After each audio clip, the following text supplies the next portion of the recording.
बिस्मिल्लाहिर्रहमानिर्रहीम। उम्मीद है सारे स्टूडेंट्स खैरियत से हैं और बारिश के मज़े ले रहे हैं। अब बारिश तो अच्छी खासी हो गई है कराची के अंदर। क्लासेस पे कॉम्प्रोमाइज़ हो रहा था तो हमने सोचा कि ऑनलाइन क्लास ले लें और उम्मीद करता हूँ कि अच्छी एक इफेक्टिव ऑनलाइन क्लास होगी हमारी और इसकी रिकॉर्डिंग्स भी आप लोगों को क्लास के बाद मिल जाएंगी। बेटा, हम लोगों को अपने प्लानर के मुताबिक सेक्शन सी स्टार्ट करना था और सेक्शन सी का जो पहला टॉपिक कहलाता है that is the problems of the newly born state. Basically हम नेशनहुड के बारे में पढ़ रहे हैं बिटवीन 1947 एंड 1999। जो कुछ भी आता है that is part of the section C या सेक्शन 3 कह लो आप, जो भी आपको बेहतर लगे। और इसका जो पहला टॉपिक है basically that is the problems of the nascent state या फिर the problems of the newly born state. ये जब पाकिस्तान बना तो पाकिस्तान कई मसलों का शिकार था, कई प्रॉब्लम्स थे पाकिस्तान जो फेस कर रहा था और उसके बारे में हम आज चल के पढ़ने वाले हैं। और इसका पास्ट पेपर्स में सवाल किस तरीके से आता है, बहुत फ्रीक्वेंटली सवाल आता रहता है। ये पुराना सवाल शेयर किया है, इसके बाद नए सवाल भी शेयर करूंगा। और किस तरीके से भाई सवाल आता है, एग्जामिनर कोई भी एक प्रॉब्लम उठा देता है। जैसे कि यहाँ पे उसने कैनाल वाटर डिस्प्यूट को उठा दिया और सवाल के अंदर लगा दिया और पूछता है कि क्या आपके ख्याल में ये सबसे इंपॉर्टेंट प्रॉब्लम था जो पाकिस्तान की न्यूली स्टैब्लिश गवर्नमेंट फेस करी थी इन 1947। डू यू अग्री और डिसएग्री? भाई हमें यहाँ पे अग्रीमेंट या डिसएग्रीमेंट करना है, वो हमारी मर्जी है। लेकिन पैटर्न वही रहेगा बेटा कि जो चीज सवाल के अंदर मेंशन है, जैसे कि यहाँ पे कैनाल वाटर डिस्प्यूट सवाल में मेंशन है, तो हमें इसको लाजमी एक्सप्लेन करना है। अब शुरू में करो, बीच में करो, आखिर में करो, दैट्स टोटली योर विल, लेकिन इसको होना चाहिए। ठीक है। अब कुछ बच्चे समझते हैं कि इसको ज्यादा एक्सप्लेन करना जरूरी है, ऐसा भी नहीं है। ठीक है, इसको ज्यादा एक्सप्लेन करने की जरूरत नहीं है, ज्यादा उसी को एक्सप्लेन करेंगे, ज्यादा एम्फेसिस उस पर ही होगा which you think was the most important problem that Pakistan was facing. भाई हमें जिसको कंक्लूजन में सपोर्ट करना है उसके ऊपर एम्फेसाइज ज्यादा करेंगे। टोटल कितने पॉइंट्स लिखेंगे? टोटल 4 प्रॉब्लम्स लिखेंगे। 4 प्रॉब्लम्स, एक एक फैक्टर कंसीडर होंगी और हर प्रॉब्लम के अंदर कोशिश करेंगे 2 से 3 पॉइंट्स हो। लेकिन जिसको हम कंक्लूजन में सपोर्ट करें उसके अंदर मिनिमम 3 पॉइंट्स होना लाजमी है। तो मैं आपको सारे पढ़ा दूंगा, उसके बाद आप डिसाइड करना कि भाई कौन सा प्रॉब्लम आपके ख्याल में सबसे इंपॉर्टेंट था और आप उसको कंक्लूजन में सपोर्ट करना चाहते हो। भाई स्टार्ट करते हैं भाई पाकिस्तान के ज्योग्राफिकल प्रॉब्लम से। पाकिस्तान का सबसे बड़ा मसला मेरे ख्याल से वो ये था कि पाकिस्तान 2 विंग्स में डिवाइडेड था, ईस्ट और वेस्ट पाकिस्तान। ये बात क्लियर करता चलूं बेटा कि जब पाकिस्तान आजाद हुआ था तो पाकिस्तान 2 हिस्सों में तकसीम था। आज जो चीज बांग्लादेश कहलाती है उस टाइम पे 1947 में वो ईस्ट पाकिस्तान कहलाता था, that was the part of Pakistan. Bangladesh was initially the part of Pakistan, it remained the part of Pakistan between 1947 and 1971। 1971 की जो इंडिया पाकिस्तान की जंग हुई थी उसके बाद बांग्लादेश अलग हो गया था। ठीक है ना? तो भाई वेस्ट पाकिस्तान और ईस्ट पाकिस्तान दो अलग अलग हिस्सों में तकसीम थे। एक मुल्क जो था वो दो अलग अलग हिस्सों में तकसीम था और बीच में था इंडिया। सोचो भाई, तुम्हारा एक घर बनाया जाए और उसमें भाई बेडरूम में एक जगह बना दूं और 2 गली छोड़ के वॉशरूम बना दूं और बीच में दुश्मन खड़े कर दो तो सोचो तुम्हारा क्या हाल होगा। इसी तरीके के कुछ पाकिस्तान का हाल था कि मतलब कि बेडरूम अलग और वॉशरूम अलग। अब आप गेस करेंगे मैं वॉशरूम के कौन सी साइड को कह रहा हूँ। ठीक है मैं मजाक कर रहा हूँ, मैंने ऐसे ही कह दिया, मेरा कोई इतना मकसद नहीं था ये बात कहने का। ठीक है। बहरहाल बीच में जो था वो दुश्मन मुल्क इंडिया, जिसकी वजह से गवर्नमेंट में बहुत प्रॉब्लम्स आ रहे थे। दूसरी बात बेटा कि ये नेचुरली हुआ कि जितने भी मेजर पॉलिटिशियंस थे या जो आर्मी के लीडर्स थे वो सारे वेस्ट पाकिस्तान की तरफ आ गए। मेजोरिटी एटलीस्ट 80% जो थे वो वेस्ट पाकिस्तान की साइड आ गए, तो west Pakistan ultimately stronger wing हो गया। जबकि ईस्ट पाकिस्तान की बात की जाए तो it was naturally a poorer side. इधर बहुत ज्यादा फ्लड्स आते थे, रेगुलर फ्लड्स आते थे, ये उतना ज्यादा डेवलप नहीं था और तभी ये कंपैरेटिवली वैसे ही पीछे था, अनडेवलप्ड था या लेस डेवलप्ड था कंपेयर टू वेस्ट पाकिस्तान, जिसकी वजह से बहुत सारे प्रॉब्लम्स कंट्री ने फेस किए। ये तो एक मसला था। ठीक है, that country was divided into 2 wings. लेकिन अच्छा सीक्वेंस वाइज में नहीं चल रहा, सीक्वेंस से थोड़ा सा हट के मैं आपसे बात करूंगा और लास्ट प्रॉब्लम को सबसे पहले पढ़ा दूंगा। बेटा जब पाकिस्तान बना तो पाकिस्तान बनने के लिए जो प्लान अनाउंस हुआ था, जिसके तहत पाकिस्तान को अनाउंस किया गया था, that was called the 3 June plan, जो कि लॉर्ड माउंटबेटन ने अनाउंस किया था 3 जून को 1947 के अंदर। उसके तहत इन्होंने कुछ अनाउंसमेंट की थी। इन्होंने अनाउंसमेंट ये की थी कि भाई पाकिस्तान और इंडिया दो अलग अलग मुल्क बन जाएंगे।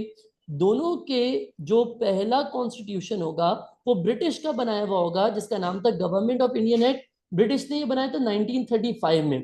तो दोनों का पहला कॉन्स्टिट्यूशन ब्रिटिश ने बना के दिया। उसके अलावा इन्होंने कहा कि जितनी भी प्रिंसली स्टेट्स हैं, प्रिंसली स्टेट्स क्या होते हैं मैं जरा क्लियर कर दूं बेटा। At the time of independence of Pakistan there were 462 princely states in India. India के अंदर 462 ऐसी जगहें थी जिनके रूलर्स जो थे वो राजा महाराजा नवाब थे, और ये ब्रिटिश के अंडर नहीं आते थे, ये ब्रिटिश के रूल के अंडर नहीं आते थे। तो अब डेफिनेटली जब इंडिया और पाकिस्तान बन रहे तब भी ये ब्रिटिश ये इंडिया या पाकिस्तान की हुकूमत के अंडर तो नहीं आएंगे। ये चाहते थे हम आजाद हो जाएं, लेकिन ब्रिटिश ने क्या कहा, ब्रिटिश ने कहा नहीं ऐसा तो नहीं हो सकता। आप बेशक अपने आजाद रहें, आप इंडिया की हुकूमत के अंडर या पाकिस्तान की हुकूमत के अंडर नहीं आए, लेकिन एटलीस्ट आप पाकिस्तान या इंडिया के मैप के अंदर जरूर आ जाए। समझ नहीं बात, वरना तो इंडिया के पूरे 464 हिस्से हो जाते भाई, दो इंडिया और पाकिस्तान हो गए, 462 प्रिंसली स्टेट्स हो गए। तो उन्होंने कहा ऐसा नहीं कर सकते, आप इंडिया या पाकिस्तान को ज्वाइन कर ले, बेशक अब आजाद रहेगा वहां पे। ठीक है जी। इसके अलावा ब्रिटिश ने कहा कि भाई दोनों ही डोमिनियन स्टेटस होंगे, यानी कि दोनों डोमिनियन स्टेटस का मतलब कि टेक्निकली अब भी वो ब्रिटिश को ये अपना हेड तस्लीम करेंगे। तो सर हम आजाद हो गए थे, फिर क्यों ब्रिटिश का हेड तस्लीम करेंगे? क्योंकि हम हिंदुओं से आजाद हो गए, हम अलहदा हुए। देखो जो हम लोग मनाते हैं ना खुशियां, this is for the separate homeland. समझ नहीं बात, ये क्या है? सेपरेट होमलैंड है, यानी कि हम हिंदुओं से सेपरेट हो गए। लेकिन टेक्निकली अब भी हम ब्रिटिश को टेक्निकली अपना हेड तस्लीम कर रहे थे, till Pakistan made its first constitution in 1956 when Pakistan was declared as Islamic republic. तो जब रिपब्लिक का टर्म आया तब हम कंप्लीटली आजाद हुए थे। यहाँ पे अभी हम अलहदा हो गए, मोरलेस हम आजादी थे, लेकिन अभी टेक्निकली हम डोमिनियन स्टेटस थे, यानी कि ब्रिटिश को टेक्निकली अपना हेड तस्लीम कर रहे थे। बहरहाल अब डिसाइड करना था कि बाउंड्री, बॉर्डर, कितना हिस्सा पाकिस्तान को मिलेगा, कितना हिस्सा इंडिया को मिलेगा। इसके लिए ब्रिटिश ने एक बंदे को अपॉइंट किया जिनका नाम था साइरल रेडक्लिफ। और साइरल रेडक्लिफ ने जो बाउंड्री अवार्ड अनाउंस किए, इसको हम कहते हैं रेडक्लिफ अवार्ड। इनको दो हिंदू दे दिए गए इंडिया की तरफ से, दो मुसलमान दे दिए गए पाकिस्तान की तरफ से, बोले इनकी मदद से आप पाकिस्तान और इंडिया का बॉर्डर डिसाइड करें। भाई पाकिस्तान और इंडिया का जब बॉर्डर डिसाइड हुआ तो पाकिस्तान को इससे कई तकलीफ हुई। भाई क्यों तकलीफ हो रही है पाकिस्तान को? पाकिस्तान समझता है कि कुछ जगह ऐसी थी जिसमें पाकिस्तान हकदार था, पाकिस्तान का हक था, उसके बावजूद ये पाकिस्तान को नहीं मिली। जैसे कि एक हो गई कोलकाता, एक हो गई फिरोजपुर और गुरदासपुर। बेटा कोलकाता की अगर मैं बात करूं तो कोलकाता वो surrounded by Muslim areas from all the sides. East Pakistan की तरफ लगता था ये कोलकाता। बेटा अगर किसी ने सेक्शन ए मुझसे पढ़ा या कहीं पे भी स्कूल वगैरह में पढ़ा है तो उसको मालूम होगा कि जब ब्रिटिश की आईसी आई थी तो उसने 3 जगह अपनी प्रेसिडेंसीज बनाई थी, कोलकाता, मद्रास एंड बॉम्बे। समझ नहीं बात, कोलकाता, मद्रास एंड बॉम्बे। तो आप ये बात समझने की कोशिश करें कि 1690 जब ब्रिटिश ने अपना कोलकाता में हेडक्वार्टर बनाया, प्रेसिडेंसी बनाई, तब से ही कोलकाता एक इकोनॉमिकली इंपॉर्टेंट जगह थी, और ये फिर मजीद डेवलप ही होती गई और बहुत ज्यादा इकोनॉमिकली इंपॉर्टेंट पार्ट था। It was surrounded by Muslim areas, yet British ने ये किसको दे दिया? हिंदुओं को दे दिया, यानी इंडिया को दे दिया। तो पाकिस्तान इससे नाखुश था। पहली नाराजगी तो पाकिस्तान ने यहाँ पे इजहार की। दूसरी, फिर फिरोजपुर और गुरदासपुर भी इंडिया को दे दिया गया। अब फिरोजपुर की कहानी सुनो भाई। Firozpur was a Muslim majority area and it was sharing border with Pakistan. समझो ये पूरा इधर पाकिस्तान स्टार्ट हो रहा है, समझिए बात, ये जो पूरा ये वाली साइड है ये पूरी पाकिस्तान है। Firozpur was originally given to Pakistan. Pakistan के पास इस बात का प्रूव है कि ओरिजिनली लॉर्ड माउंटबेटन ने कहा था कि ये पाकिस्तान का पार्ट होगा, and it had Muslim majority as well. इस पूरे एरिया की मुस्लिम मेजोरिटी थी, yet it was given to India later on. तो बेटा Pakistan was unhappy with this decision. Sir ये लॉर्ड माउंटबेटन सारे फेवर्स इंडिया क्यों दे रहे हैं? क्योंकि वो वहां का पहला गवर्नर जनरल बन गया था। जब पाकिस्तान ने अपना गवर्नर जनरल चुना एक पाकिस्तानी मुसलमान को, यानी कि मोहम्मद अली जिन्ना को, तो इंडिया ने बड़ी चालाकी से एक ब्रिटिश को यानी लॉर्ड माउंटबेटन को अपना पहला गवर्नर जनरल चुन लिया ताकि सारे फेवर्स उस तरफ चले जाए, और वही हुआ। तो स्टार्ट से ही इंडिया को फेवर्स दिए गए जो कि पाकिस्तान को नहीं मिले। फिर ऐसी ही कहानी पेश आई गुरदासपुर के अंदर भी। Gurdaspur was sharing not only border with Pakistan, ना सिर्फ ये पाकिस्तान के साथ बॉर्डर शेयर करा था, but it was also sharing border with Jammu and Kashmir. Kashmir के साथ भी बॉर्डर शेयर कर रहा है। पाकिस्तान को पता था कि अगर ये इंडिया को दे दिया गया ना तो कल इंडिया कहेगा कश्मीर भी हमें दे दो, और कश्मीर कितनी स्ट्रेटेजिकली इंपॉर्टेंट जगह है आपको मालूम है। कश्मीर पे आज तक इंडिया और पाकिस्तान दुश्मन है। कश्मीर इशू, जंगे हुई हैं कितनी, आज तक चल रही हैं। समझे बात? अभी पहलगाम वाला केस आपने देखा। तो कश्मीर इशू बहुत ही सेंसिटिव इशू था, जिसकी वजह से पाकिस्तान चाहता था कि गुरदासपुर हमें मिले, और गुरदासपुर में भी मुस्लिम मेजोरिटी थी, yet it was given to India. So Pakistan was not satisfied with this boundary award और this Radcliffe award. But since ये सिर्फ 6 हफ्ते पहले बना पाकिस्तान और इंडिया के क्रिएशन से, यानी कि 1.5 महीने पहले अनाउंस हुआ कि क्या बोर्ड, तो उस पर बात करने का टाइम ही नहीं मिला। और ब्रिटिश ने जल्दी जल्दी बस चीजों को फारिग किया और बोला खुदा हाफिज हम जा रहे हैं इंडिया छोड़ के, और वो भाग गए। तो ये प्रॉब्लम सॉल्व नहीं हो पाई, ये प्रॉब्लम्स वहीं की वहीं एग्जिस्ट करती रही। तो ये एक और प्रॉब्लम पड़ ली अभी। हमने पहली प्रॉब्लम क्या पढ़ी? ज्योग्राफिकल प्रॉब्लम, कि पाकिस्तान 2 हिस्सों में डिवाइडेड था। और दूसरी प्रॉब्लम क्या पढ़ी बेटा हमने? Red Cliff award, boundary award, के पाकिस्तान जो बॉर्डर था वो उससे खुश नहीं था। चौधरी रहमत अली, तो पाकिस्तान ने जो प्लान, जो अपना मैप सजेस्ट किया था, वो चौधरी रहमत अली तो उसी से नाखुश थे।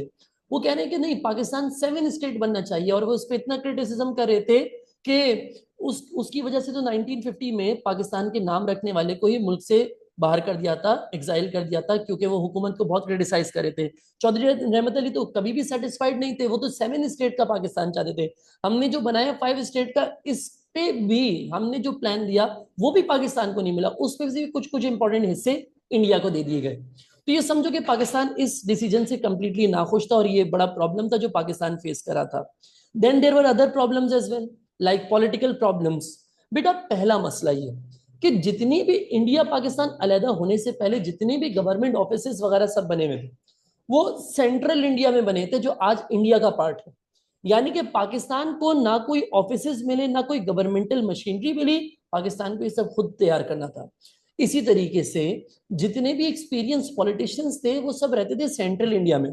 जाहिर सी बात है, जहां हुकूमत के ऑफिसेज हैं वगैरह वगैरह चीजें, सिस्टम है, वहीं तो रहेंगे सारे पॉलिटिशियंस। हिंदू भी वहीं रहते थे, मुसलमान भी वहीं रहते थे। यानी कि अब जब पार्टीशन हो गया तो हिंदू को, मेजरली हिंदुओं को माइग्रेट नहीं करना पड़ा, बल्कि it was Muslims who had to migrate to Pakistan. मुसलमानों को अपने घर छोड़ने थे, अपनी जगह छोड़नी थी, अपना जेवर, अपना बोरिया बिस्तर सब बांध के इनको दूसरी जगह आना था। और सोचो रास्ते में कितनी कत्ल गारत हो रही थी। हिंदू और सिख इस बात से ना खुश थे कि मुसलमानों को अपना इंडिपेंडेंट स्टेट क्यों मिल गया। तो वो क्या कर रहे थे? मुसलमानों को कत्ल कर रहे थे। मैं अगर अपने खानदान की बात करूं, मेरी जो ननियाल साइड है, हम प्योरली हिंदुस्तानी बैकग्राउंड से बिलोंग करते हैं, महाजिर हैं। तो हुआ क्या कि हमारे जो ज्यादातर लोग हैं ना, जो अम्मी के नाना वगैरह, इस तरीके से हमारे परनाना, ये सब पॉलिटिशियंस थे। तो ये इनमें से ज्यादातर लोग आज भी इंडिया के अंदर है, और बड़े अमीर हैं, बड़े अयाशी में रह रहे हैं, बड़ी इज्जत है उनकी वहां पे। लेकिन जो यहाँ पर माइग्रेट करके आ गए, उनको अपनी लाइफ जीरो से स्टार्ट करनी थी, उनका फाइनेंशियल कंडीशन जीरो हो गए, they had to start their life from scratch. तो सोचो आसान था क्या? ये नहीं। जिसकी वजह से बहुत सारे एक्सपीरियंस पॉलिटिशियंस ने कहा हम इंडिया में ही रहना चाहते हैं, हम पाकिस्तान नहीं आएंगे। इवन दो जिन्हें tried to organise flights for them, जिन्होंने ने कहा आपकी सेफ्टी और सिक्योरिटी की जिम्मेदारी हम लेते हैं, फिर भी सोचो अपना घर बार सब कुछ छोड़ के जीरो से लाइफ स्टार्ट करना आसान नहीं था। तो पाकिस्तान इसका जो इम्पैक्ट फेस कर रहा था वो ये कि there was lack of experience politicians in Pakistan. और जो एक लेवल के पॉलिटिशियन थे वो थे Mohammad Ali Jinnah, who was the pure leader, pure leadership skills जिनके अंदर थे। वो भी ट्यूबरक्लोसिस, टीबी का शिकार थे। एंड पाकिस्तान बनने के एक ही साल यानी 11 सितंबर 1948 में जिन्ना डाइड ऑफ दिस डिसीज। जिसके बाद पाकिस्तान को अगर कोई पॉलिटिशियन मिले तो शायद लियाकत अली खान या ख्वाजा नाज़िमुद्दीन ही थे, जो कि कुछ यानी कि प्योरली सिंसियर थे मुल्क के साथ। लेकिन उसके बाद तो कोई पॉलिटिशियन ऐसा पाकिस्तान को मिला ही नहीं जो कि कंट्री से सिंसियर हो, और वो स्किल्स भी हो, लीडरशिप स्किल्स भी रखता हो। समझ नहीं बात? तो पाकिस्तान बहुत ज्यादा पॉलिटिकली बैकवर्ड था इंडिया के मुकाबले में, आज से नहीं शुरू से। फिर मेहरबानियां भी होती गई, फिर करप्ट पॉलिटिशियंस भी आते गए, और आज तक आ रहे हैं माशाल्लाह से। करप्शन का लेवल सिर्फ इंक्रीज हो रहा है। तो आप सोचो कि पॉलिटिकल प्रॉब्लम्स कितनी थी जो पाकिस्तान फेस करा था। देन एक और issue, that there were social problems. Social problems क्या थे भाई? Pakistan consisted of different people. भाई यहाँ पे बंगाली हैं, पंजाबी हैं, बलोची हैं, पख्तून हैं, सिंधी हैं, मुहाजिर हैं, यानी कि there was no common ground. भाई दोनों, सबके लैंग्वेजेस अलग हैं, सबके कल्चर अलग है, सबके वैल्यूज अलग हैं। और गेस व्हाट, जो बलोची थे और जो बंगाली थे, they were not even sure whether to join Pakistan और not, where there is a national language issue. जहाँ पे लैंग्वेज जो है, नेशनल लैंग्वेज उर्दू चुन ली गई। At the expense of other Balochi और बंगाली। तो बंगाली या बलोची श्योर भी नहीं थे कि ऐसे मुल्क जिधर फिर फिर हमारे साथ वही फर्क होगा, पहले हिंदू करते थे अब मुहाजिर कर रहे हैं कि वो उर्दू को प्रमोट कर रहे हैं, तो क्या हमें ऐसे मुल्क का पार्ट भी बनना चाहिए कि नहीं। ये तो बहुत मुश्किल से जिन्ना ने सब लोग को यूनाइट रखा, जिन्ना जिन्ना ने डिफरेंट जगहों पे टूर किया और सबको यूनाइट करने के लिए स्पीचेस की, he travelled across Pakistan all the places and tried to unite the people. Otherwise socially बहुत डिफरेंस था। Then comes economic problems. भाई इकोनॉमी भी तो वीक थी अपनी। असल में जितना भी डेवलपमेंट मैंने आपको बताया ना कि हो रही थी वो सब सेंट्रल इंडिया साइड पे हो रही थी। ये जो पंजाब था या जो ये सिंध था, ये बलूचिस्तान था, ये तो अनडेवलप्ड था। अगर यहाँ पे कुछ होता भी था तो एग्रीकल्चर होता था। और आपको पता है agriculture is a part of primary sector, और प्राइमरी सेक्टर इतना पैसा जनरेट करता ही नहीं है कि आप उस सरप्लस रेवेन्यू से इंडस्ट्रीज डेवलप कर लो। So most of the states of Pakistan were undeveloped. There was only Karachi which was somehow linked to industrialization, otherwise पूरे पाकिस्तान में कोई भी इंडस्ट्रियल जगह थी ही नहीं। Pakistan did agriculture did not produce surplus enough surplus so that Pakistan could finance industrialization in the country. Pakistan को सिर्फ एक बेनिफिट मिला, वो ये कि जब इंडिया पाकिस्तान पूरा एक था ना, तो यहाँ पे जूट ग्रो होता था। जूट समझते हो जिससे बोरियां बनती हैं। मैं आगे चल के आप लोगों को दिखाने की कोशिश करता हूँ कि भाई जूट में किसको कहता हूँ। मैंने यहाँ पे जूट की तस्वीर भी लगाई हुई थी, छोड़ो नहीं मिल रही, तो अभी टाइम नहीं जाया करते। पहले भी ढूंढी थी, हालांकि मैंने लगाई है, पता नहीं किधर इधर तो हो गई। बहरहाल ये रही इस तरीके की बोरियां आप लोगों ने देखी हैं भाई। इस ये होता है जूट, जिससे वो सैक रेस होती है ना, जब बोरियां बोरियां आलू की बोरियां, जो अपनी लोकल जमाने में हम कहते हैं कट्टा, आलू का कट्टा।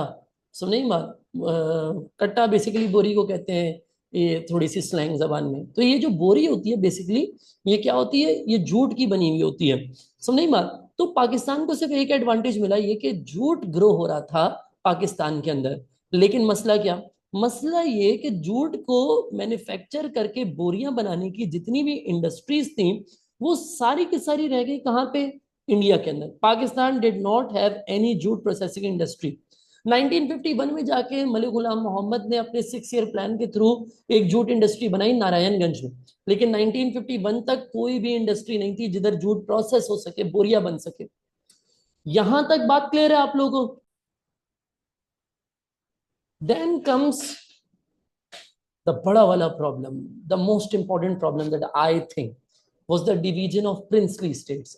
I have already told you that there were 462 princely states at the time of independence. And the British gave them just two options, either join Pakistan or India. Be independent, stay independent, but be a part of Pakistan's map and India's map. That's the only two options you have. So basically, in most of the cases, the choice was a straightforward one. If the ruler is Muslim and the population is also Muslim, they would like to join Pakistan. That's how Pakistan got 10 princely states. ये जो दीर सवात हुंजा गिलगित ये है, ये सब princely state था. Where the ruler was non-Muslim, meaning Hindu, and the population was also non-Muslim, the choice was a straightforward one. India को join कर लो, समझ नहीं बात। तो बाकी स्टेट किसको मिल गए, इंडिया को मिल गए। बट हर जगह इतना आसान नहीं था ना भाई, डिफरेंस भी तो हो सकता है। फॉर एग्जाम्पल मैं बात कर रहा हूँ जूनागढ़ की। Junagadh was a small town on the coast of Pakistan. Junagadh क्या था, एक छोटा सा टाउन था on the coast of Pakistan, that is just three three basically 300 miles from Karachi. Karachi से 300 मील की दूरी पे एक छोटा सा टाउन है जिसका नाम है Junagadh. The situation was that the ruler was Muslim, but the population was non-Muslim. And the ruler wanted to join Pakistan, but the population majority wanted to join India. So what India did, India imposed a blockade to end the food supply. India ने कहा चारों तरफ से घेर लो, कब तक छुप के बैठेगा अंदर, कभी तो खाना खत्म होगा ना, खाना खत्म होगा, बाहर निकलेगा, हार मानेगा, इंडिया का पार्ट बनेगा। Pakistan had evidences to suggest that Lord Mountbatten had initially given Junagadh through Pakistan. ये तो हमारा था सर, ये क्या हो गया। माउंटबेटन कहते हैं सॉरी मुझे नजर नहीं आ रहा, बोलते हैं if I give it to Pakistan it would be in encroachment to the rights of Indians. Indians की राइट्स पे इंक्रोचमेंट हो जाएगी। अल्लाह आलम, लॉर्ड माउंटबेटन क्या जुल्म कर रहे हो यार, क्या जुल्म कर रहे हो। इनिशियली पाकिस्तान को दिया गया था जूनागढ़, सोचो जरा। यही सिचुएशन बेटा हैदराबाद में भी थी।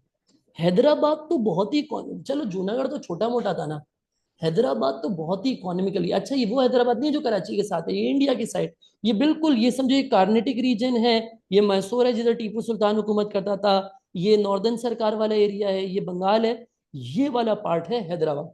समझ नहीं बात, यहाँ है हैदराबाद इंडिया वाली साइड का। ये इतना इंपॉर्टेंट था कि इधर की आबादी 160 मिलियन थी, इधर का एनुअल रेवेन्यू जो था that was 160 million, so economically very important place. यहाँ पे भी सेम सिचुएशन, रूलर मुसलमान, आबादी non Muslim, ruler wanted to join Pakistan, Abadi wanted to join India, but India sent troops to occupy Hyderabad. What Pakistan did, Pakistan tried to solve the issue by referring it to UNO. Pakistan ने अक़वाम मुत्तहिदा भाई united nation organisation से complain की, but before the complain could be heard, India sent troops and occupied it. यहाँ पे भी कोई हल नहीं निकला। Then came the most important issue, the Kashmir issue, which is still the most major source of discontent between the governments of India and Pakistan. आप तो देखते ही रहते जंगें क्यों हो रही हैं, सब कश्मीर इशू के ऊपर हो रही हैं। ये पलगम वाला केस जो बना, फिर उसके बाद पाकिस्तान ने इंडिया की एयरफोर्स का हशर नशर किया, वो सब क्यों हो रहा है? वो कश्मीर इशू की वजह से तो हो रहा है। कश्मीर की कहानी सुनना 1947 से, बेटा रूलर था कश्मीर का हरी सिंह, ना इंडिया को ज्वाइन करना चाहे ना पाकिस्तान को, इसको ऑप्शन दिए गए, डेलिबरेटली डिसीजन को डिले करा। अभी मैं सोच रहा हूं पाकिस्तान को ज्वाइन करूं या इंडिया को, सोच रहा हूं। भाई सोच लो, जल्दी सोच लो, क्यों इतना टाइम लग रहा है? उसको पता था यहाँ पे जो 4 मिलियन लोग हैं ना, इसमें से ज्यादातर मुसलमान है और आबादी मुझे फोर्स करेगी पाकिस्तान को ज्वाइन करने में। तो इसने कहा जब तक मैं सोचने में टाइम ले रहा हूँ, यहाँ पे कत्लो गारत शुरू करूं मुसलमानों की, या तो मर जाए या भाग जाए, ताकि फिर मैं आजाद हूं कि मैं अपनी मर्जी से मैं कहूँ यार इंडिया हिंदू मुसलमान बराबर है, लिहाजा मैं बीच में रहूंगा, मैं बीच की बिल्ली हूँ, मैं ना इंडिया को ज्वाइन करूंगा ना पाकिस्तान को। भाई जब पाकिस्तान को मालूम हुआ कि ये मुसलमानों को भगा रहे हैं, और भाग के मुसलमान किधर आएंगे सर, इसके आधे पाकिस्तान आ रहे थे, पाकिस्तान ने भाई इनके ऊपर अटैक कर दिया। अब बेशक जितना भी स्ट्रांग हो हरी सिंह, एक सूबा एक मुल्क का मुकाबला कर सकता है क्या? नहीं कर सकता। तो भाई ये बेचारा फंस गया, पाकिस्तान ने जब कश्मीर पे अटैक किया तो ये फंस गया। अब क्या करें, इसको मौत नजर आ रही है। इंडिया ने ऑप्शन दिया, इंडिया ने कहा देख भाई हमारी तरफ आ जा, हमारी साइड आ जाए, आप ये कह दो कि बस इंडिया के हूं मैं, कश्मीर इंडिया का है, हम आपको पाकिस्तान से बचा लेंगे। बेचारे के सर पे मौत थी, इसने कहा ठीक है मैं यही ऑप्शन चुनता हूं। और हिंदुस्तान टाइम्स में न्यूज छप गई, Kashmir accedes to India, Kashmir India का है। पाकिस्तान ने कहा ऐसा नहीं हो सकता, ये एक्सप्लॉइटेशन है, ये ब्लैकमेलिंग है, और अब हम हरी सिंह को अटैक नहीं करेंगे, हम इंडिया को अटैक करेंगे। इस तरीके से just 1 year after the creation of India and Pakistan, they were at war with each other, दोनों एक दूसरे से लड़, but still both countries were new and they were not prepared to fight a decisive victory, a long battle. Therefore the matter was referred to UNO, united nation organisation से कहा कि भाई आप जो है वो फैसला कर दें। समझ नहीं बात? और बेटा फैसला जो हुआ वो ये हुआ कि यूएनओ ने कहा सबसे पहले तो आप सीज फायर करो। सीज फायर एक टर्म जो कि वैसे तो बहुत अननोन थी, लेकिन आजकल सीज फायर की टर्म इतनी ज्यादा फेसबुक या मीडिया पे आप सुन रहे होगे गजा इशू की वजह से। We want cease fire, we want cease fire. What is cease fire? A temporary agreement to end the war. तो भाई सीज फायर अरेंज करवाया पहले तो यूएनओ ने, यानी कि उन्होंने कहा कि इंडिया और पाकिस्तान जंग रोक दे, हम फैसला करेंगे। और कहा हम एक प्लेबिसाइड करवाएंगे, यानी कि लोगों से पूछेंगे कि इंडिया को ज्वाइन करना है या पाकिस्तान को ज्वाइन करना है। और तब तक हम एक टेम्पररी डिसीजन ले रहे हैं कि पाकिस्तान और इंडिया के दरमियान कश्मीर को हम डिस्प्यूटेड टेरिटरी करार दे रहे हैं। कुछ हिस्सा पाकिस्तान की साइड है, कुछ इंडिया, लेकिन वो डिस्प्यूटेड टेरिटरी होगा। बेटा बेशक इंडिया और पाकिस्तान में डिवीजन हो गया, but Pakistan was not happy as India got the larger part despite the fact that the population was Muslim, and the capital of Kashmir, Srinagar, was also given to India. So Pakistan was not happy with it. And I think कि conclusion में आप इसको सबसे important issue consider कर सकते हैं, क्योंकि conclusion में जो reason लिखना होता है वो basis लिखना होता है long run aspect के, लंबे अरसे। तो आज तक सोचो जो issue resolve नहीं हुआ और जंगे हो रही है उसकी वजह से, तो क्या वो सबसे important reason नहीं होगा? बताओ जरा। Now we are going to discuss about the division of assets. असास से। भाई अगर दो पार्टनर्स अलग अलग होते हैं तो वो डिसाइड करते हैं कि चड्डी कौन लेके जाएगा, बनियान कौन लेके जाएगा। समझ नहीं बात। तो इस तरीके से पाकिस्तान को भी डिसाइड करना था कि इंडिया से क्या लें क्या छोड़ें, कितना लें कितना नहीं लें। समझ नहीं बात। दो मुल्क अलग हो रहे हैं, अभी दो दोस्त अलग नहीं हो रहे। समझ नहीं बात। तो उस पे पीछे बहुत सारे एसेट्स थे जो कि डिवाइड होने थे। तो हम मेनली दो एसेट्स के बारे में पढ़ते हैं, एक फाइनेंशियल और दूसरे मिलिट्री एसेट्स के बारे में। फाइनेंशियल एसेट्स को डिवाइड करने का रेशियो क्या रखा गया भाई? कहा गया कि 4 बिलियन पैसा बैंक में पड़ा हुआ है, स्टेट बैंक ऑफ इंडिया के अंदर पड़ा हुआ है। इसको डिवाइड किया जाएगा 17:5 का रेशियो। अगर 17 रुपए इंडिया को मिलेगा तो 5 रुपए पाकिस्तान को। सर इंडिया को ज्यादा क्यों? इंडिया बड़ा है, इंडिया के अंदर लोग ज्यादा रहते हैं, इंडिया ज्योग्राफिकली बड़ा है, इंडिया का हक ज्यादा बनता है, ठीक है। पाकिस्तान का हक कितना बनेगा? पाकिस्तान का बनेगा 750 मिलियन। 4 बिलियन में से 750 मिलियन। इंडिया ने पहले 500 मिलियन क्लियर कर दिए, कितने रह गए? 250 मिलियन। अब कश्मीर इशू पे वॉर स्टार्ट हो गई। इंडिया ने पाकिस्तान का पैसा रोक दिया। कहते हैं कि अगर पाकिस्तान को हमने ये पैसे दिए तो पाकिस्तान हमारे खिलाफ जंग में इस्तेमाल करेगा, तो हम नहीं दे रहे। पाकिस्तान को सिर्फ उस सूरत में 250 मिलियन क्लियर करेंगे जब पाकिस्तान कह ले कि कश्मीर इंडिया का है। ये इतनी बड़ी नाइंसाफी, इतनी बड़ी नाइंसाफी कि इंडिया का लीडर महात्मा गांधी ये हंगर स्ट्राइक पे चले गए। इन्होंने कहा पाकिस्तान के लिए इंसाफ चाहिए, इतना जुल्म तो हम भी नहीं बर्दाश्त कर पाएंगे। महात्मा गांधी जब हड़ताल पे, भूख हड़ताल पे गए, आपको पता है इनकी सेहत वैसी माशाल्लाह से कितनी अच्छी है, तो इनके तो बस कभी भी दिन आ जाते अगर ये दौड़े टाइम भी भूख हड़ताल करते। तो इंडिया ने मजीद 200 मिलियन पे कर दिए, यानी कि टोटल कितने पे कर दिए? 700 मिलियन इंडिया ने पाकिस्तान को पे कर दिए। और गांधी ने कुछ खाया हुआ है तो फिर इंडिया 50 मिलियन पाकिस्तान के खा गया। यानी कि इंडिया ने बिल्कुल भी इंसाफ नहीं किया पाकिस्तान के पैसे देने में। और यही हाल रहा मिलिट्री एसेट्स का भी। अब मिलिट्री एसेट्स में तीन मेजर एसेट्स थे। एक थे सोल्जर्स, दूसरे थे ऑर्डिनेंसेस जहां वेपन्स तैयार होते हैं, और तीसरे थे वेपन्स। भाई पाकिस्तान को एक बड़ा मसला फेस करना पड़ा। देखो सोल्जर्स की डिस्ट्रीब्यूशन तो बहुत ही आसान है, मुसलमान पाकिस्तान आएंगे, नॉन मुस्लिम इंडिया में रहेंगे। लेकिन क्योंकि ब्रिटिश ने ही कभी मुसलमानों को ऊपर आने का मौका नहीं दिया, कभी ब्रिटिश ने ही मुसलमानों को सोल्जर से ऑफिसर बनने का मौका नहीं दिया, रेयरली देते थे कभी कभार। तभी पाकिस्तान की जब आर्मी बनी तो पाकिस्तान की आर्मी का साइज था 1.5 लाख, और कम से कम 4,000 ऑफिसर्स तो चाहिए थे। पाकिस्तान ने खींच तान के भी 250 ऑफिसर्स निकाल लिए, 150 ऑफिसर की फिर शॉर्टेज आ गई। तो जिन्ना ने इसका मसले का हल कैसे निकाला? जिन्ना ने कहा टेम्पररी बेसिस पे हम कुछ ऑफिसर्स बुला लेते हैं ब्रिटिश, वो हमें ट्रेनिंग देंगे और उसके बाद जो है वो वापसी चले जाएंगे। लेकिन लॉन्ग रन में वो भी एक मसला बन गया कि जो मुसलमान सोल्जर्स थे वो नाराज हो गए कि यहाँ पे भी ब्रिटिश ऑफिसर, तो फिर मुल्क बनाने का फायदा क्या हुआ? और इवेंचुअली कंट्रोवर्सी इतनी बढ़ गई थी, they even tried to take over the government, जिसको हम रावलपिंडी कॉन्स्पिरेसी में पढ़ेंगे लियाकत अली खान के दौर में। They tried to kill Liaquat Ali Khan and they tried to take over the government because they were unhappy with the fact that यहाँ पर भी ब्रिटिश ऑफिसर्स है। तो ये मसला हल नहीं हुआ था, कंप्लीटली हल नहीं होता, जिन्होंने पूरी कोशिश की, लेकिन उसका भी एक नेगेटिव इम्पैक्ट आ गया। देन ऑर्डिनेंसेस की बात करते हैं। भाई पाकिस्तान और इंडिया आजाद होने से पहले there were 16 ordinances, 16 ordinances. And ये सारी की सारी ऑर्डिनेंसेस मिल गई इंडिया को, Pakistan receive no, zero. Pakistan को कितनी मिली? अंडा ऑर्डिनेंस मिली, 0 ऑर्डिनेंस मिली। पाकिस्तान ने कहा भाई ऐसा तो नहीं करो यार, कुछ तो दो यार।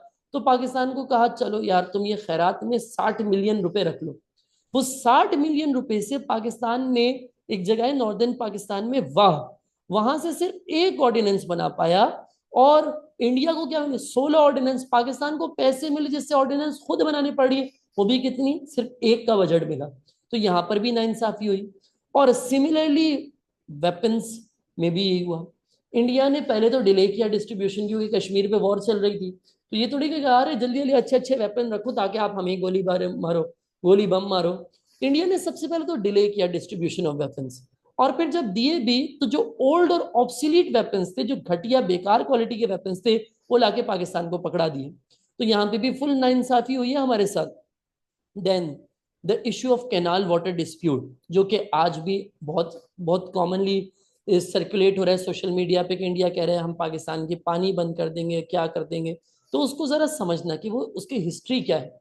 उसकी हिस्ट्री कुछ इस तरीके से है कि जो पाकिस्तान और इंडिया के दरमियान रिवर्स है वो कॉमन है। जैसे आप ये देख सकते हो इस तरीके से कुछ रिवर्स डिस्ट्रीब्यूट हुए हैं। अब मसला ये है कि वो रिवर्स के जो हेड वर्क्स हैं वो इंडिया की साइड पे रह गए, और इंडिया ने इनिशियली कहा नहीं नहीं हम भाई भाई हैं यार, थोड़ा सा अलग घर क्या ले लिया, थोड़ा सा सेपरेट फैमिलीज क्या रहने लग गई, हम भाई भाई दुश्मन थोड़ी हो जाएंगे। लेकिन फिर क्या होता है आपको पता है, 1948 में ही भाई बदल गया और सौतेलापन दिखा दिया इसने। इसने कहा क्योंकि हेडवर्क्स हमारे हैं तो रिवर हमारा है, हम चाहें तो पानी रोक दें। India threaten to stop the water supply of Pakistan. Pakistan based on agriculture, an agricultural country, Pakistan तो बैंकरप्ट हो जाता अगर पानी नहीं मिलता। तो पाकिस्तान ने कहा कि भाई ये पैसे पकड़ो टेम्पररी बेसिस पे, अभी तो पानी दो, बाद में देखेंगे क्या हल है। पाकिस्तान ने कहा कि चलो आके मैटर को सॉल्व करते हैं इंटरनेशनल कोर्ट ऑफ जस्टिस में जाके। लेकिन इंडिया को पता था कि कोर्ट ऑफ जस्टिस में चलेगा तो फैसला तो न्यूट्रल होगा, और हम न्यूट्रल फैसला जाते नहीं है। तो इंडिया ने रिफ्यूज कर दिया कि हम तो इंटरनेशनल कोर्ट ऑफ जस्टिस में जाएंगे नहीं। And the matter remained unresolved till the Indus Water Treaty, which was signed in 1960 during the time of Ayub Khan. और इसके बाद क्या हुआ था, रिवर्स की डिवीजन। भाई इंडस झेलम चेनाब का एक्सक्लूसिव राइट पाकिस्तान को मिल गया, और जो सतलज ब्यास है वो इंडिया को मिल गया। समझ नहीं बात। तो इस तरीके से फिर 1960 में जाके इशू का हल किया गया, लेकिन तब तक कोई हल निकल नहीं पा रहा था। तो आई होप कि ये सारे 8 के 8 प्रॉब्लम्स आपको क्लियर हो चुके हैं। बेटा अगर मेरी आप बात मानोगे इस सवाल को आंसर करते हुए, तो कैनाल वाटर डिस्प्यूट तो लाजमी एक्सप्लेन करना ही है। टोटल 4 प्रॉब्लम्स एक्सप्लेन कर दो, ठीक है, 4 प्रॉब्लम्स। और उसमें जो है वो एक प्रॉब्लम लाजमी एक्सप्लेन करो, that is division of princely state, जिसमें एक पॉइंट बना दो जूनागढ़ का, एक हैदराबाद का और एक कश्मीर का बना दो। और कंक्लूजन में इसको सबसे इंपॉर्टेंट कंसीडर कर दो, और रीजन क्या दो, लॉन्ग रन एस्पेक्ट पे। बोलो even though all the problems are important, but I disagree with the given statement that canal water dispute was the most important reason. मैं इस बात से डिसएग्री करता हूँ, वाज मोस्ट इंपॉर्टेंट प्रॉब्लम नहीं था ये। आई बिलीव प्रिंसली स्टेट का इशू ज्यादा इंपॉर्टेंट था, because because Kashmir issue is still the most important source of discontent between India and Pakistan, and it resulted in many wars over the years.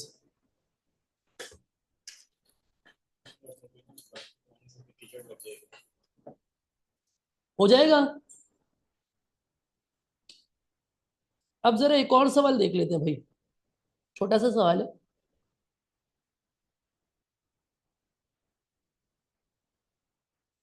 बेटा दूसरा सवाल homework के लिए सुनो। अब माहौल बना हुआ ही है तो एक और सवाल करवा देते हैं भाई। How successful was the government of Pakistan in solving the problems of partition between 1947 and 48? भाई ये जो जिन्ना थे, ये अपनी डेथ से पहले पहले यानी बिटवीन 47 एंड 48 ये कितने प्रॉब्लम सॉल्व करके जा पाए, और किस हद तक प्रॉब्लम, देखो हाउ सक्सेसफुल में हमें सक्सेस भी बताने होते हैं, और बेटा हमें फेलियर भी बताने होते हैं। समझ नहीं बात, ये बात मैं आपको बार बार बता चुका हूँ, पहले भी बता चुका हूँ। तो सक्सेस भी बताओगे और फेलियर भी बताओगे, लेकिन सबसे पहले प्रॉब्लम आइडेंटिफाई करोगे। एक प्रॉब्लम जो मैंने ऊपर नहीं पढ़ाया था, मैंने इधर के लिए छोड़ दिया था, तो वो भी खत्म हो जाएगा। Refugee problem. जब पाकिस्तान बना तो भाई बहुत सारे मुसलमान उठ उठ के यहाँ पर आ रहे थे। अब मसला ये था कि पाकिस्तान साइड तो अनडेवलप्ड थी, यहाँ पे आबादी भी कम रहती थी, यहाँ पे लोग नहीं थे तो घर भी नहीं बने हुए थे। वहां के अपने पक्के पक्के घर छोड़ के यहाँ पे आ गए, अब घर भी नहीं है। तकरीबन 20 मिलियन लोग होमलेस हो गए पाकिस्तान में, सिर्फ कराची में 2 मिलियन रेफ्यूजीज थे जो कि होमलेस थे। फिर हिंदू और सिख मिलके मुसलमानों को कत्ल कर रहे, क्योंकि उनसे बर्दाश्त नहीं हो रहा कि मुसलमानों को अलग मुल्क कैसे मिल गया, कम्युनल वायलेंस। बदले में मुसलमान हिंदू और सिखों को कत्ल कर रहे कि हमारे भाइयों को वहां कत्ल करोगे तो हम यहाँ पे हिंदुओं को कत्ल करेंगे, सिखों को कत्ल करेंगे। फिर कोई क्लियर कट बॉर्डर भी नहीं पता। भाई कोई क्लियर कोई आपको पता है कोई दीवार थोड़ी खड़ी की थी, बस बता दिया था मैप पे कि यहाँ पे बॉर्डर है। तो many people found themselves living on the other side of the country, उनको लग रहा है हम पाकिस्तान में रहे, वो इंडिया में पाए गए, उनको मार दिया जाता था। समझ नहीं बात। सो बेटा इस कम्युनल वायलेंस को खत्म करना था, तो इसके लिए सक्सेसफुल सोल्यूशन क्या निकला, both countries begin to cooperate with each other by the end of 1947, and this led to more orderly evacuation of people. Government ने कहा हम खुद से इसको काम करेंगे, लोगों को माइग्रेट करवाएंगे. People made donations to solve the problem of homeless refugee problem, because Jinnah appealed to the people and people were quick to respond in cash and kind. लोग ने खिदमत भी की, जिन्ना के कहने पे पैसा भी दिया, होमलेस रेफ्यूजीज की मदद की गई. जिन्ना ने कहा इस माइग्रेशन के रेट को रोकने के लिए क्या करूंगा.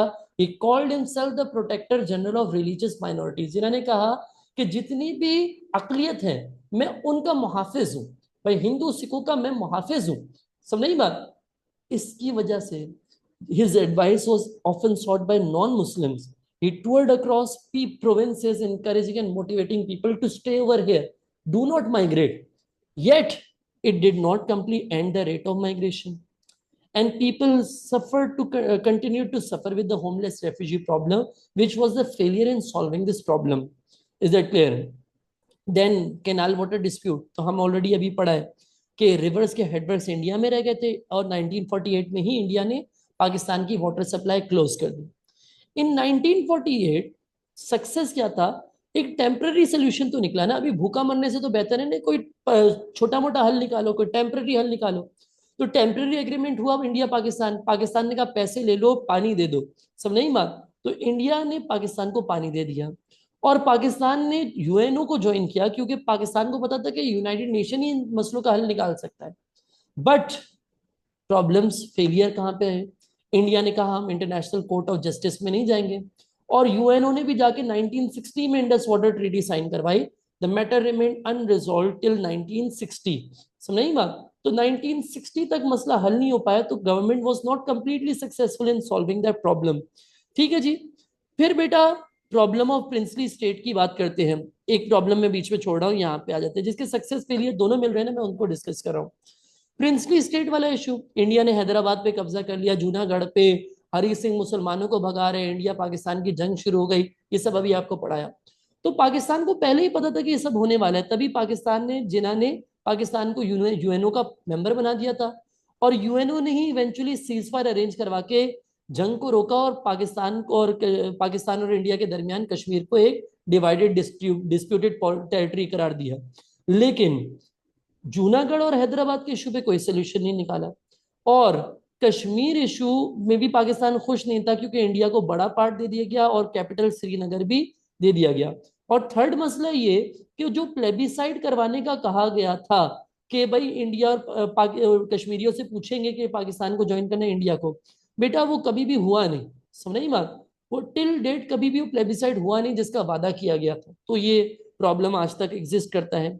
समझ नहीं बात. अब इकोनॉमिकल प्रॉब्लम्स थे. इकोनॉमिकल प्रॉब्लम ये थे कि जूट प्रोसेसिंग इंडस्ट्री नहीं थी. पाकिस्तान के डेवलप्ड टाउन्स बहुत कम थे जिधर आबादी 1 लाख या उससे ज्यादा हो. एग्रीकल्चर के ऊपर डिपेंडेंट थे, लेकिन एग्रीकल्चर पैसा नहीं दे रहा था. तो पाकिस्तान के लिए जिन्ना ने क्या क्या किया. जिन्ना ने पहले तो कराची, जो कि एक इंडस्ट्रियल सिटी था, तो कराची में स्टेट बैंक ऑफ पाकिस्तान बनाया, कराची को कैपिटल बना दिया. लेकिन भाई पाकिस्तान को टिल 1951 या 1952 कह लो, there was no jute processing industry. ठीक है, नो जूट इंडस्ट्री, जो कि इसका फेलियर था. तो देखो यहाँ पे सक्सेस भी हैं और फेलियर्स भी हैं. ठीक है, तो आप लोगों ने क्या करना है, कम से कम 4 पॉइंट्स लिखने हैं जिसके सक्सेस और फेलियर दोनों बताओगे.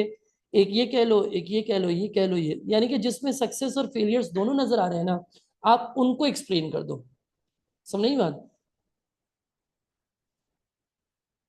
I hope that's clear. ये रिव्यू बुक भी अभी मैं आपको ग्रुप पे सेंड कर देता हूँ. कोई प्रॉब्लम है तो बेटा मुझसे शेयर कर लीजिए.